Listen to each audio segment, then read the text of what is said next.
Alrighty. Hello and welcome everyone to the Skills Kickstart session on Mileage Tracker with our presenters Mariah and Josh. We're going to go ahead and get started here in just a moment to give some other attendees a minute to get logged in and get settled. So again, we'll go ahead and take a moment right now. As we do progress throughout this webinar, please don't hesitate to use that Q&A or that chat feature just in case you have any questions.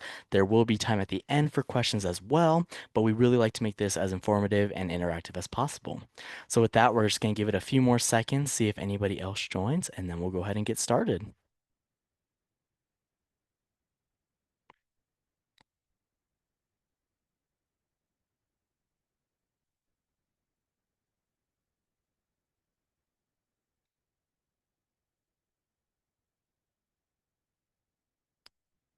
Alrighty, and it looks like we're already a minute past the hour, so we'll go ahead and get started. For those of you who did just join, this is the Skills Kickstart session on Mileage Tracker with our presenters Mariah and Josh, excuse me. With that, go ahead and take it away, guys. Hi, everybody. Thanks for joining us this morning. My name is Mariah Holcomb. And if you know about Mileage Tracker, you have probably heard from me before on this topic. Otherwise, I am a product manager here at Encompass. I've been with the company now for about a decade. A lot of that time has been spent around operations in general. So you'll see my name connected to a lot of warehouse stuff, but that does extend out into sales and delivery out in the field as well, which is why I'm super excited to pull back the curtain on Mileage Tracker today, talk a little bit more about how things work and build on your understanding around that. Hello, everyone. I'm Josh Bell, and I'm a support analyst one. I've been with Encompass for about 1.5 years, and I help provide support for features like Mileage Tracker. So yeah, to go ahead and get into it, for today's agenda, uh, we are going to be going over the Mileage Tracker tool and how it can be beneficial to your business, the reimbursement program options and the related structure, how the daily workflow is going to look for the drivers using the tool, how reporting can be used, and some additional opportunities. And then we're going to have a Q&A session at the end where we can answer any questions. But if you do think of anything along the way, please feel free to put those in the chat. We're happy to help answer those. But with that, I'll go ahead and pass it to Mariah. Thanks, Josh. So before we dive in really deep, again, if you've learned about Mileage Tracker before, you may have seen this image already, but what we wanted to highlight is that within Encompass, Mileage Tracker goes a lot deeper than just your actual tracking and reimbursement. And we'll talk about a lot of those topics as we go through the presentation today. Regardless of the mileage tracking software you use, whether it's Encompass or maybe you're using something else right now, mileage tracking is mileage tracking. And if you have team members out in the field who are driving personal vehicles, you're always going to need that kind of mileage tracking software to help reimburse the business miles they're accumulating. But when you connect that mileage tracking process into the same software where you're doing all of your other business, actual sales activities, merchandising, things like that, you get a lot more out of the tool. So what we'll see towards the end of the presentation today is how you can start to use more of that data and how we connect into the rest of the business to manage team best practices, analyze time and account across different customer types, and ultimately optimize your sales routing so that you are getting the biggest bang for your buck when it comes to your team members out in the field. So the place that this will start is with some different program options for mileage tracking. So kind of at the tip of the iceberg right now, really looking at the actual mileage tracking portion of the tool and the different kinds of reimbursements that you may use for your various team members or based on where you are in the country. So I've got three different options here. CPM, which stands for cents per mile. That's typically going to be the IRS standard mileage rate for any given year. This year it's 70 cents, for example. We've got Favor, FAVR. That stands for fixed and variable rate. A slightly more complex program that allows you to do a little bit more tailoring to your needs and your locality. And then TFCA, which is tax-free car allowance, kind of a sidestep from the other two, like per mile programs, where you just have a set amount that you're reimbursing for each team member each month. So first, we'll dive a little bit deeper on the CPM programs. So again, that's cents per mile. This is a reimbursement method where we're mainly just tracking the mileage that your employees are driving each month. And then based on those accumulated miles over that period of time, and I say month, but it could be any kind of pay period. If you do every 2 weeks, that's supported as well. We're taking those total miles and their per mile rate, multiplying those two things together, and that gets you your payout amount for that pay period. This is really best for companies that are just getting started in some kind of mileage tracking program. So if you listening to this or watching this webinar right now have a company-owned fleet of vehicles and you're considering moving to personal vehicles for your sales and merchandising teams, CPM is a great place to start. It's IRS approved, we're nationally taking that average of per mileage cost and applying that, which is pretty fair, but is definitely going to be more fair to high mileage drivers because they're getting that greater reimbursement amount overall. It is non-taxable if you are compliant. So basically that just means you're still tracking your miles and we're not over 5,000 miles for a year necessarily, which takes you more into the next program, which is Favor.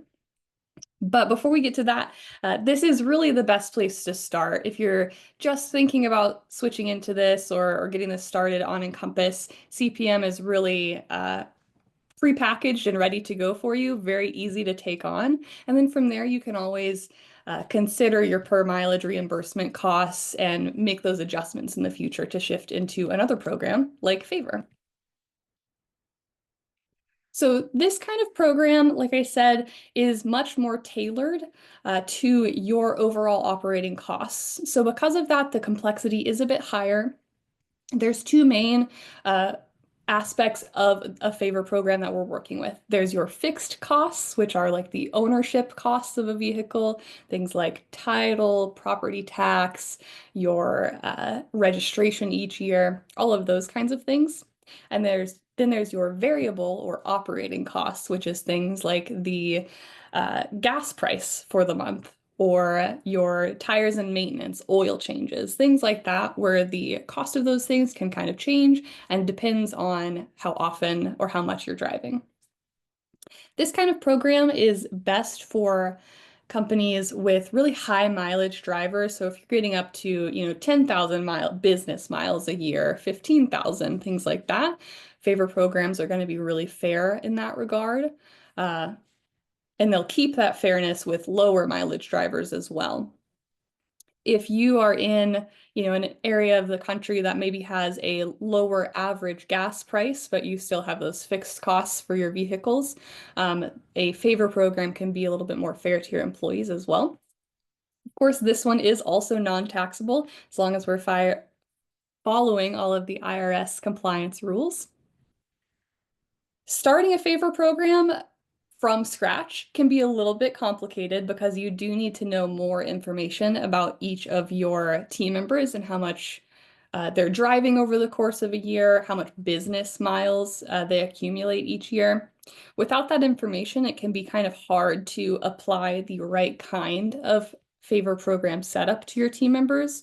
So for this, we really recommend getting started with a favor program if you have some historical mileage data already in the system, or just generally have a very good idea of the kind of mileage your team members are going to accumulate over the year.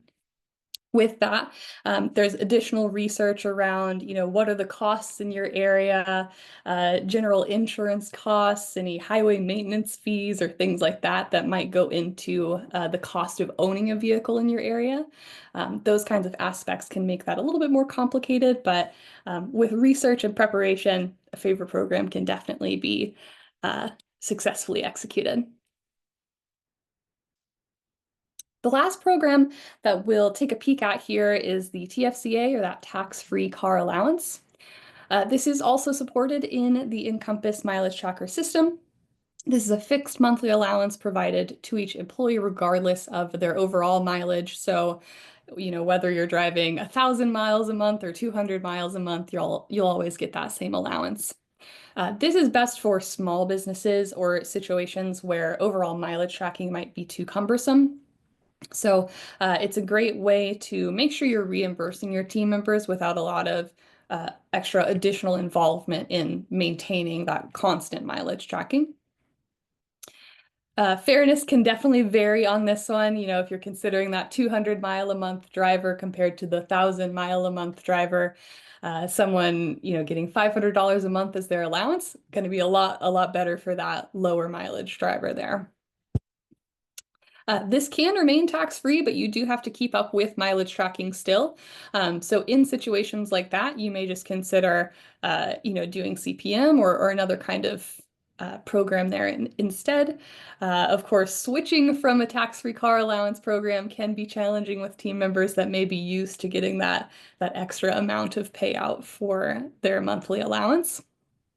Starting a program like this falls much closer to our CPM category. There's not a lot of extra research that needs to be done or lots of historical mileage data points that need to be known to get started with a tax-free car allowance. So that is a pretty quick setup in Encompass as well and fairly simple to get started with. So now that we've talked through these programs and we have a little bit more of an idea of the kind of information that goes into each of these things, I want to talk more about the table structure of Mileage Tracker in Encompass. So where we get started here, we're going to think about the structure starting with the left side of the screen and moving over to the right side of the screen. So top left, we see that cycle box. A cycle really refers to your year of reimbursement. So almost every time a cycle in Encompass, you know, like the 2025 cycle is going to be from January 1st on 2025 and go until December 31st on 2025. So really just a way that we can help accumulate that tax relevant information for that particular tax cycle. And that's why we line up with a year. I've mentioned periods before. So, you know, we've talked about monthly payouts or per pay period payouts that might be every 2 weeks or every 1 week. When we think about a period in Encompass, it is that pay period cycle. So whether you're paying out a team member on a monthly basis or weekly or bi-weekly, whatever those may be, each of those chunks of time is going to be a different period in Encompass.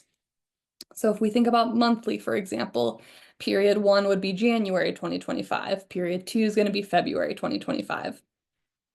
So we start getting that payment cycle information into Encompass, and we start being able to build a really good understanding of how we need to gather mileage data so that we can bundle that into the reimbursements later.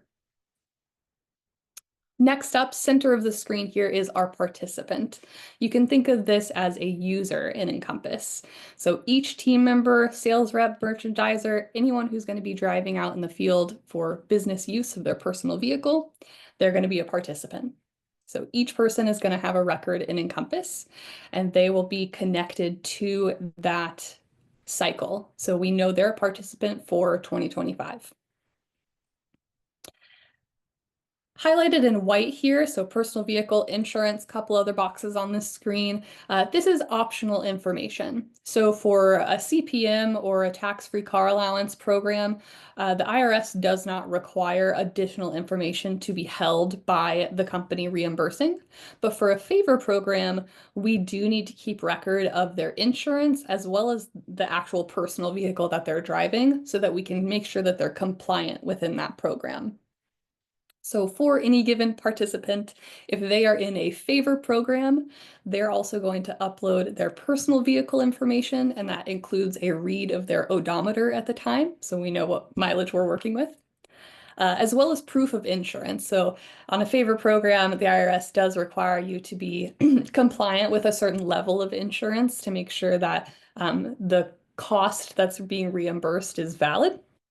So those two factors do come into play in a favor program. And then finally, on the left side of the screen, we have our standard vehicle. Standard vehicle is another favor concept. So you could think of this as a general kind of vehicle that each role might drive. So for a merchandiser, maybe that's a compact sedan. For a sales rep, maybe they're running hot shots every now and again. So we set them at an SUV so they have a little bit more room in their car to do those kinds of things. We'll have a general idea of a vehicle that each role is driving, and then we'll pay out based on that vehicle. So that again is kind of where we get that comparison between a personal vehicle and standard vehicle, so that someone isn't driving a personal car that is way outside of what you would expect them to drive for their role. We always want those to be generally matched up so that the reimbursements based on that standard vehicle actually make sense. So that's the favor program. And I mentioned a couple of those concepts before of things like title, registration, property taxes, anything that might apply in your area. We're going to think about all of those in Encompass as various different cost components. So when we think about setting up a program in Encompass, this is really the main information that we need to get started. We need to know what your pay periods are. We need to know who's going to be participating in mileage tracking, and we need to know information about your standard vehicle and the costs in your area. Now for CPM, it does get a little bit simple, much more simple than a favor program where a lot of this information is already set up for you in the system. We're all only working off of that 70 cent per mile payout for a CPM setup. We only have one monthly or pay period allowance for a TFCA. So just one thing to add in the system or confirm there when you get started with one of those programs, and a little bit more work to do when we're working with favor.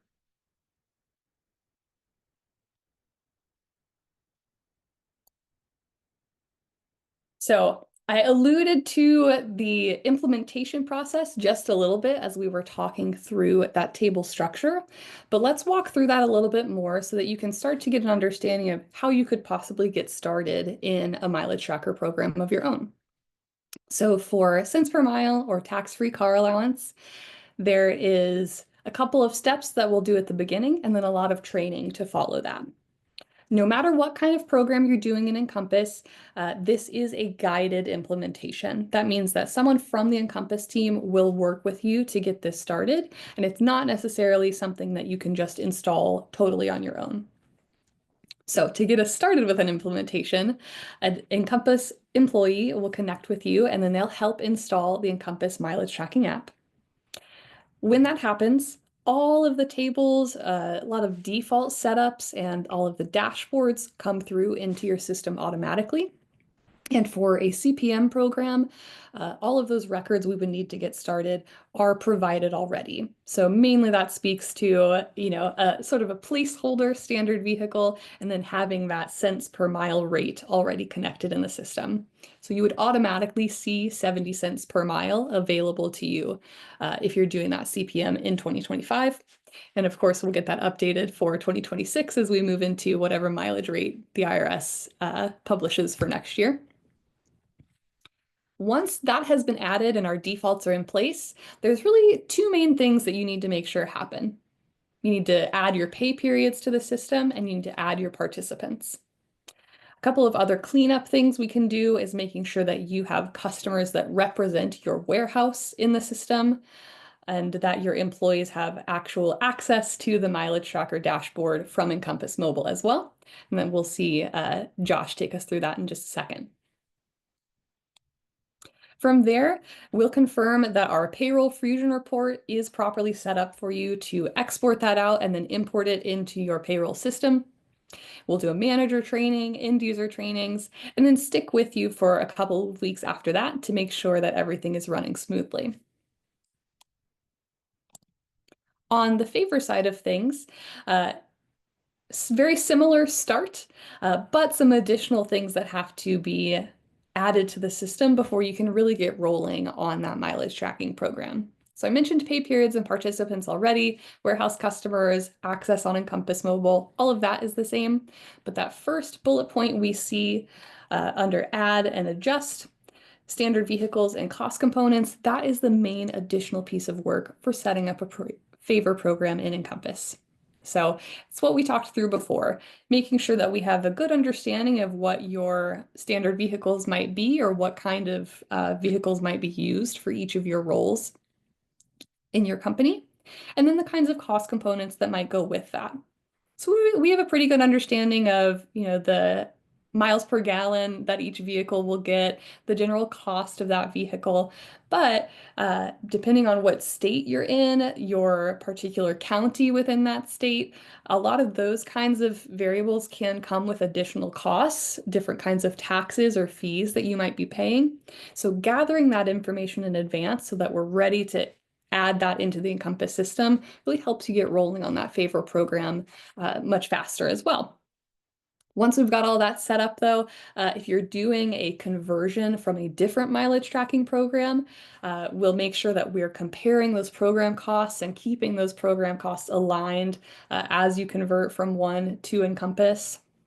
And then, of course, we wrap that up with manager training, end user training, all of those kind of things that go into the daily workflow.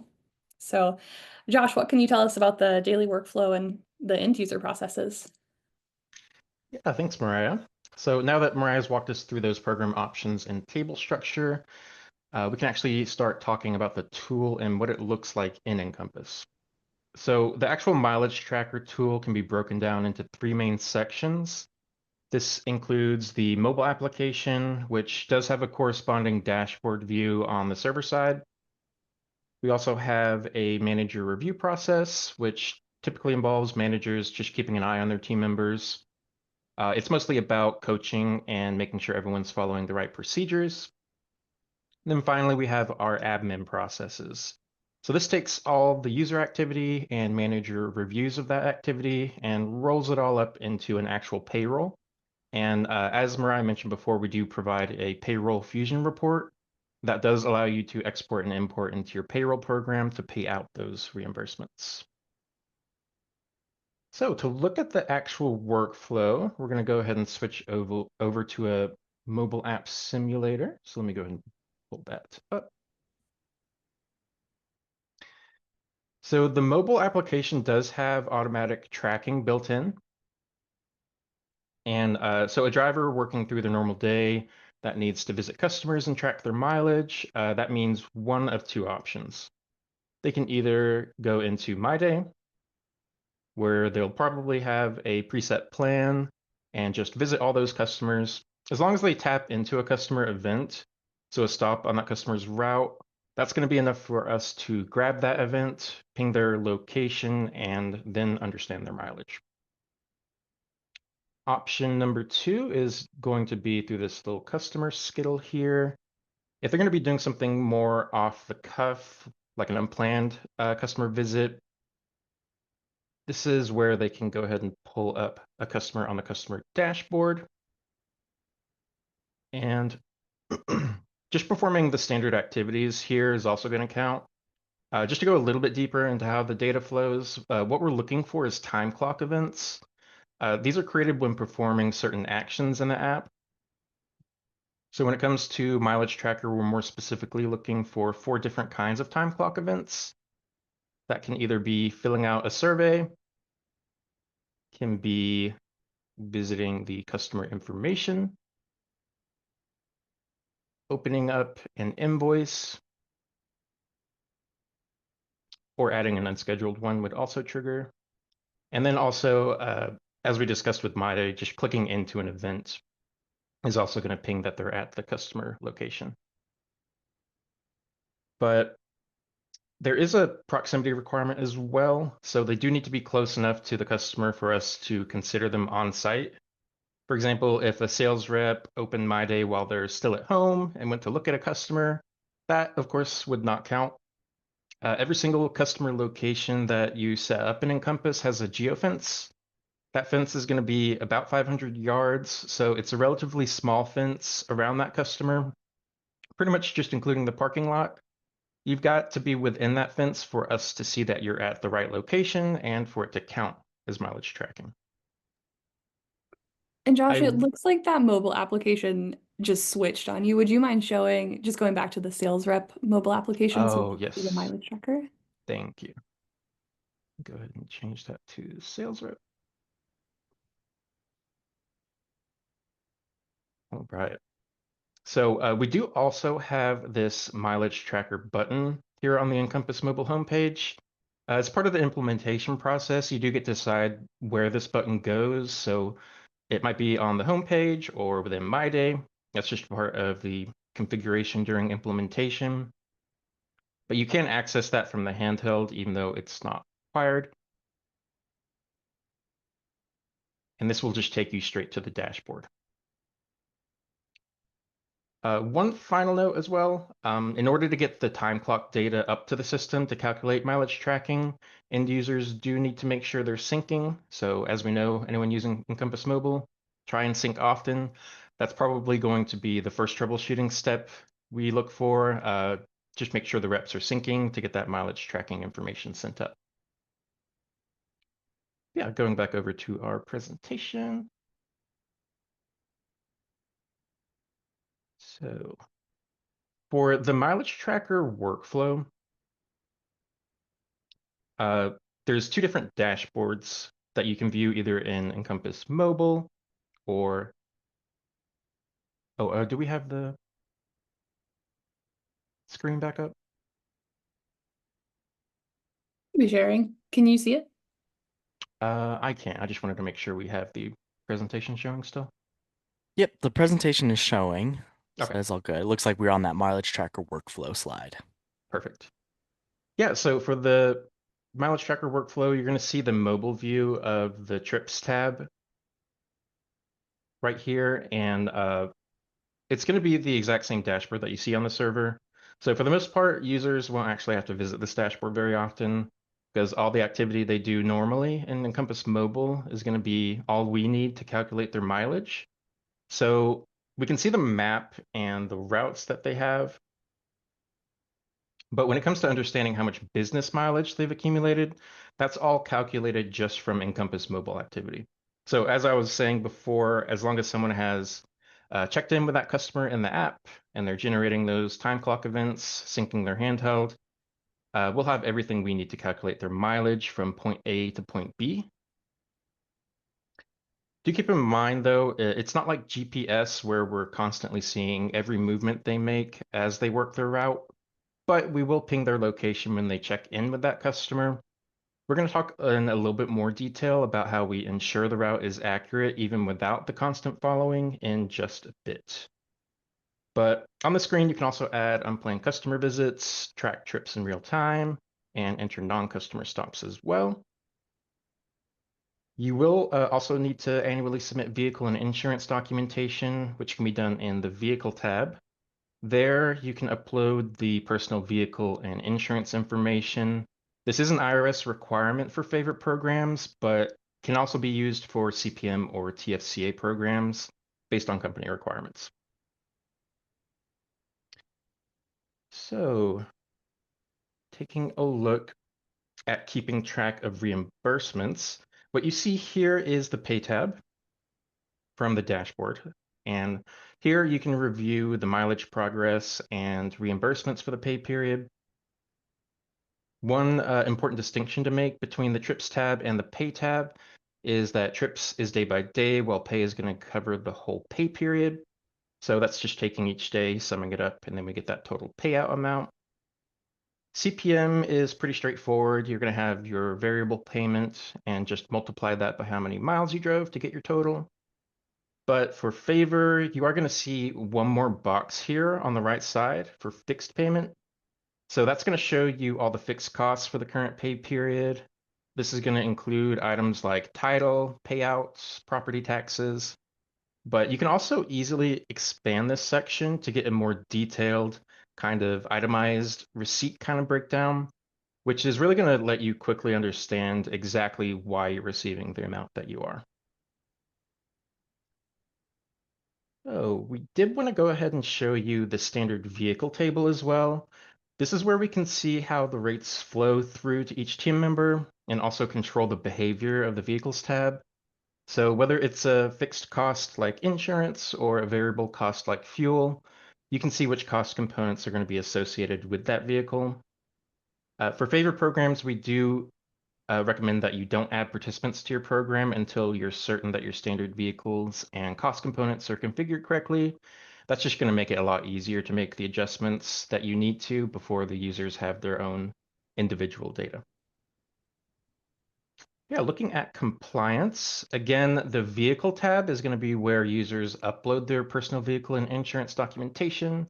So those documents are going to be uploaded and attached to each participant. Then admins can review and upload the documentation to ensure compliance. So it's a pretty straightforward process that helps you ensure everything's up to date. To manage the vehicle details, you can use the menu to select Add New Vehicle or Update Vehicle. You'll just fill out the prompted information there and upload a clear image of your odometer. For favor, you have to keep in mind that the odometer pictures have to be updated monthly, and you can use the Update Vehicle button there for that. To manage insurance documentation, kind of the same thing. You're just going to use the menu to select Add New Insurance or Update Insurance. Proof of insurance is an IRS requirement in favor for all recipients of mileage reimbursement, so you want to keep that in mind. And again, just fill out and upload a clear image of your proof of insurance. One important thing to note, your vehicle insurance card alone isn't going to be sufficient. The image does need to clearly show your name, vehicle, expiration date, and coverage level, which is displayed at the bottom of the vehicle tab. And then upon renewal, you can use that update insurance option. So we've walked through what your team would do daily and how to access information in Mileage Tracker. You might be wondering, how do you add someone into your program? So this can be done in the Administration tab, which is going to be your hub for reporting and final admin activities. So here you can just use that hamburger menu in the top right and then click Add User. You can use the drop down for cycle to select the year. Standard vehicle, for favor, typically there will be a standard vehicle for the user's role. For CPM, standard vehicle doesn't matter. Base locality is just going to be the county that the driver primarily works in. Business use percent, that's just going to be the percent of their total driving in a year that's business driving. And that's only relevant to favor. For CPM, you can just set this to 0. Estimated miles is estimated miles. And then start date is just going to be when they are joining your reimbursement program. So once you get all that set and click add, that user is now going to be a participant in the reimbursement program. Okay, and a couple other things you can see on the admin dashboard, including we have the reports here, which Mariah is going to go over in a little bit. We have how many active participants you have, which helps with data maintenance, the total mileage driven for the year, your total reimbursement spend for the year. These really serve as good help indicators of the cleanliness of your data and the accuracy of your program setup. Also, as we said before, let's say you're starting with CPM and then want to consider favor, being able to get a good idea of the total mileage really sets you up for success when you transition to a favor program. That way, the total spend and the number you see on the card are appropriately tailored to each person, and that'll ensure you're not overpaying or underpaying anyone. With that said, Mariah, what are some of the ways we can, some of the other ways we can use Mileage Tracker? Yeah, so you can see on this screen that we have right now, so looking at the administration tab, those cards we have up at the very top of the screen. So Josh was taking us through that lower section, but we can see some report buttons already displayed on the admin tab here. Of course, this is where you'll start to get your payroll report, export that out, and then import it into your payroll system.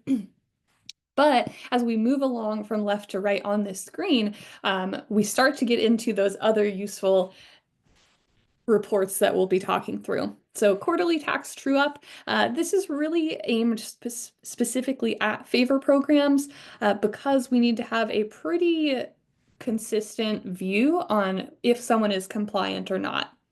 Within a favor program, it is actually expected to some degree that employees might not be 100% compliant with the program, you know, whether they're driving a vehicle that's too old or their insurance has expired and they just haven't uploaded their new one yet.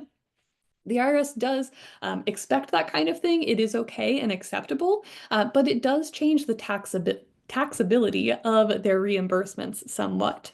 So that quarterly tax true-up allows you to keep an eye on that. And if a user is only partially compliant, then we get a really good understanding in that report of what of their reimbursement continues to be non-taxable, but based on that level of compliance, what in their reimbursement does actually become taxable as well. So you can kind of keep up with that, check in with your team members and make sure that they are getting compliant when they can, and otherwise that they have an understanding of what reimbursements they need to keep tax information on and kind of make that adjustment within their reimbursement amounts. And then we move over to the sketchy score. So before I move a little bit further into that report, I just want to remind us about a couple of things here. So thus far in the presentation, we have been talking about the tip of that iceberg. It's the real mileage tracking practices that you need to just run a reimbursement program. But as we get through all of those concepts and we move into talking about some of these reports, we are moving from the top of that iceberg to, kind of right now we're sitting right on top of the water. Maybe we're dipping into the water just a little bit, and some of these reports will take us deeper as well. With our sketchy score and just a lot of this team member mileage data in general, you might be wondering at this point, okay, we've been talking about managing team best practices and just getting better visibility on mileage activities. Where do my managers come into play with all of this kind of data, and how do they plug into this program to help manage team best practices? So we have one more tab in the mileage tracker dashboard called Team.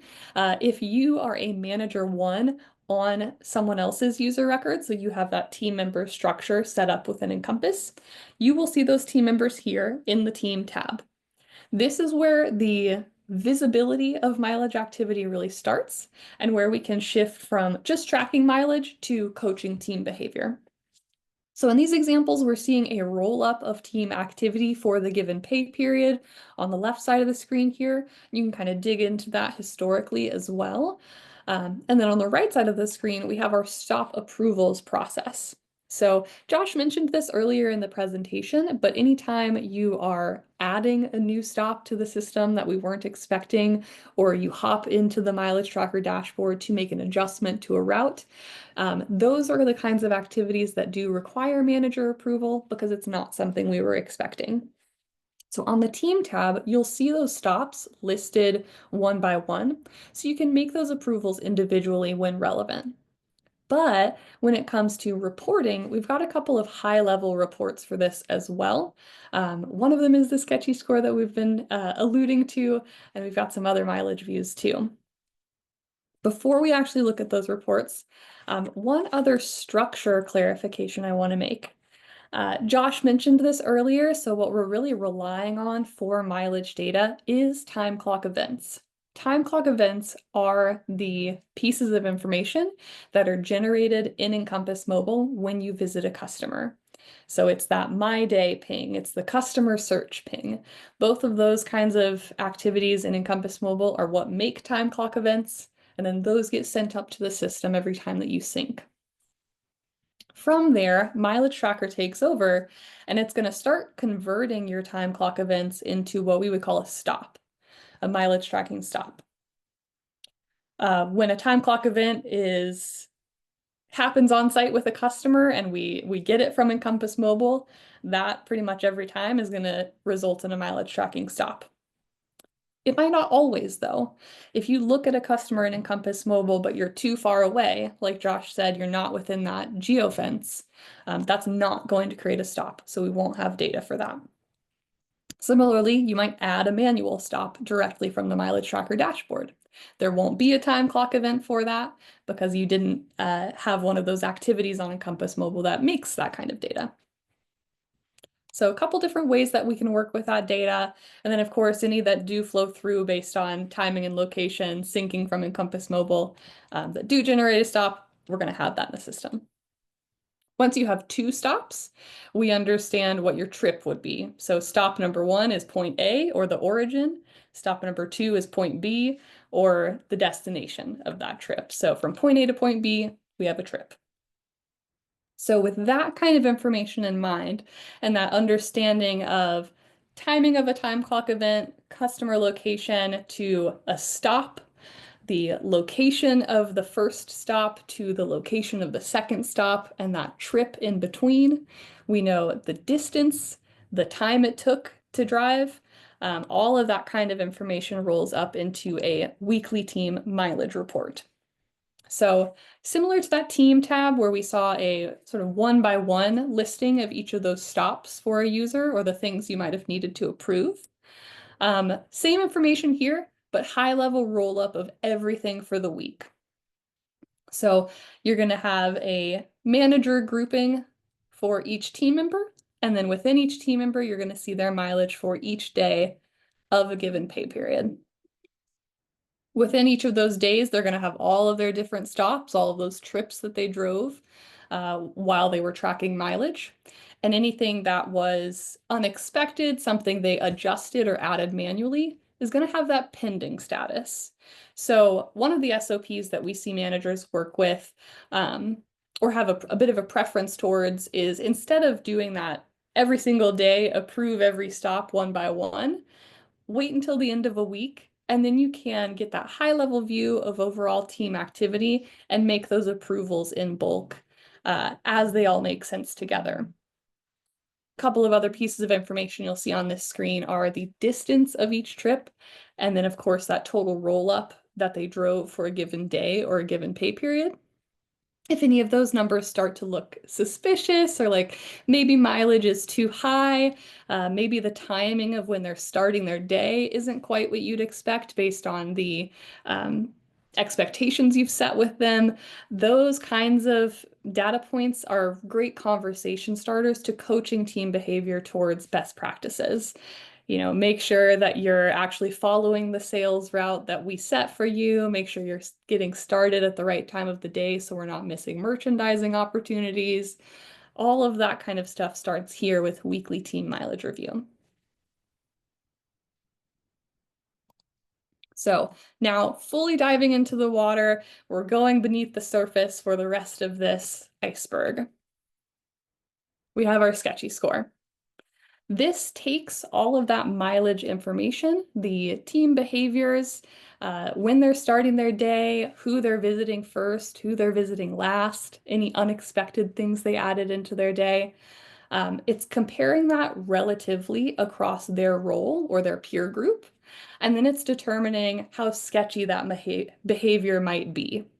So in this example we can see on the screen, within IRS requirements of a favor program, the morning commute is not included up to a certain distance. So I believe it's less than 50 miles, the commute is not included.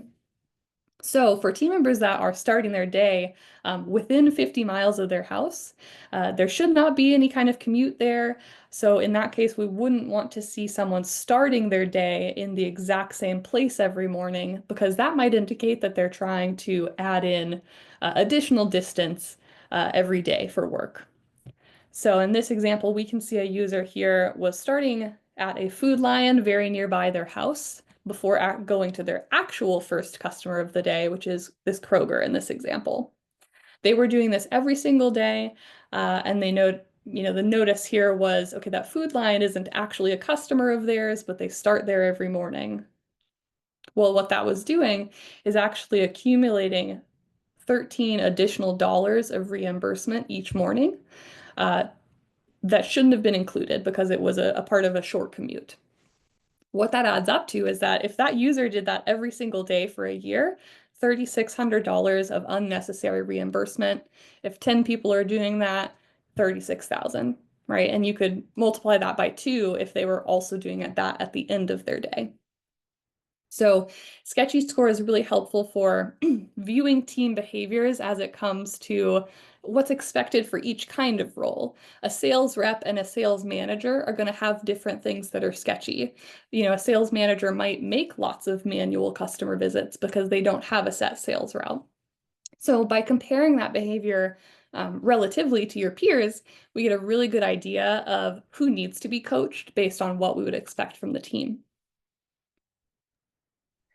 And Mariah, before we move on, we did have a question that I believe revolved around the previous report that you talked about. Just a question with that. If a user visits a scheduled My Day stop out of the scheduled order, will it show up as that approved or pending status? Yeah, that is a great question. So, any customer that where they are the assigned user and they are on site with that customer, if they're on site, that will still be approved.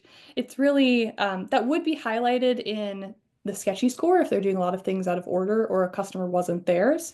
But we will ultimately accept that as a mileage tracking stop because we can see that they were on site with the customer. So those kinds of things, these reports can be adjusted to highlight things like that more, but it wouldn't be locked behind an approval process to get paid out on. Great, thank you. Good question. All right, so we'll talk about the last area of reporting here, which is the bottom of the iceberg now. Accurate, uh, accurate calculation of time to sell, merchandise, whatever other kind of sales support might be happening out in the field. Because we have a really good understanding of when a stop occurred and the timing in between that it took for driving that trip, we have a really accurate understanding of how much time is actually being spent on site with each customer as well. And you can kind of look at that from, a sales rep basis and how they're spending their time throughout the day, but you can also roll it up to customer types or chains too. So in this top report example, we've grouped it by chain. So you can see here that Kroger, in this particular example, is taking a lot of time, and particularly salesman time. You could break that out and kind of compare that to each of your other chains and compare that to some sales numbers. And from that, you start to really get an idea of, where are we spending our time and is the juice worth the squeeze on the time we're spending there? That helps you coach team members on, where they're putting in the most effort, maybe even adjust some sales routes for reallocated attention and timing. And then in that lower report, we have more of a team member focused view. So I mentioned this before, but when is my team member starting their day? When are they ending their day?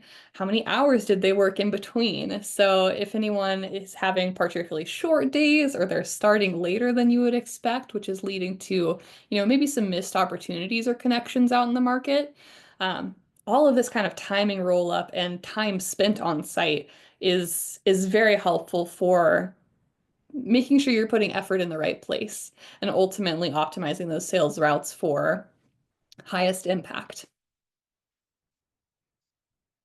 So we've seen a few reports here. We're excited to keep rolling on this. So if you're wondering what's next, we are building out a planned versus actual route comparison. So based on the data we have from Mileage Tracker compared to your planned sales route, if you have set routes for each sales rep, how do those actually compare? Where did they do stop 5 first when they should have done stop 1? All of those kinds of things for more team member coaching, additional drive time analysis, and to that question we just got in the chat a couple of minutes ago, being able to highlight more clearly when adjustments were made or behaviors that you might consider sketchy, additional highlights around those kinds of things in the reports as well. So lots more coming that we're excited about. 2026 is going to be some great things for Mileage Tracker, especially in Q1. If you're excited to get started, like I said, this does come through an Encompass partnership. So getting paired up with an Encompass team member first is really the first step. You can scan the QR code on the screen here to get started, but keep in mind that a lot of the information we're starting with is your pay periods, your participants, and if you're in a favor program, standard vehicle information. If you can start gathering that early, it always helps us get off the ground faster. Overall, though, Mileage Tracker makes it easy to transition to uh, employee personal vehicles for business use if you have a fleet currently and optimize those cost savings. Mileage Tracker in Encompass is the way to go because it's not just mileage tracking, it's plugged into your business directly. It drives your team members towards Encompass Mobile and helps you make smarter decisions for business plans in the future. So with that, we'll open it up for more questions if anybody's got anything. Awesome. Thank you. And if you do have questions, like I said, please go ahead and throw those in the chat in the Q&A. We do have a few minutes to answer those. One that did come in, Mariah, and it kind of revolves around the what's next and possibly on the roadmap, but we know that time clock events rely on that human interaction or that adherence to policy. Is there anything on the roadmap of using that real-time location tracking, kind of that's similar to Life 360 or any of those other kind of tracking tools? Yeah, we are looking to get more towards that breadcrumbing concept. Um, so that'll be something that we'll be working towards in 2026 as well. Just as some general data, what we've found so far with our mileage tracker customers is that uh, the breadcrumbing or the lack of constant following hasn't been too huge of a, it hasn't been like that big of a discrepancy between what they drove and what they needed to change. We actually see that I think it's 0.03% of the time trips are being adjusted afterwards. So a lot of people are really liking that ping of my day or of customers and picking up that location. In almost all instances, the trip that is assumed for those stops is working for people. But it doesn't mean that we can't help get even more accuracy and more location information out of that. So that is something that we'll be pursuing here in the near future. Great. Thank you. And I don't see any other questions as of right now, but again, we do have some few minutes, so go ahead and put those in there. While we do kind of let everybody put in their questions, if there's any burning, I will go ahead and kind of do my wrap up as well. So I wanted to thank you for presenting today, Mariah and Josh, and to everybody who attended this session. If you do have a moment after this session, there will be a survey that was prompted to you. We really appreciate your feedback on what you enjoyed or what you would like to see next on Skills Kickstart. So we always take that feedback and go with it as well. If you want to go back and rewatch this session, it will be uploaded to the recording archive by the end of the day today. So if you want to see all our beautiful faces again or just rewatch that data, go ahead and check it out there. And then along with that, I also recommend checking out our connection dashboard and our e-learning dashboard just to see the Skills Kickstart sessions that are new and upcoming. We do only have a few more left in this season, but as the new season and new year come on, we'll be getting a lot more new sessions. So always happy to go through that with you. We'll see if there's any other questions right now. And I'm not seeing any. So with that, I can say we'll go ahead and end this session. So thank you, everyone, and thank you to our presenters. Have a great day, everyone.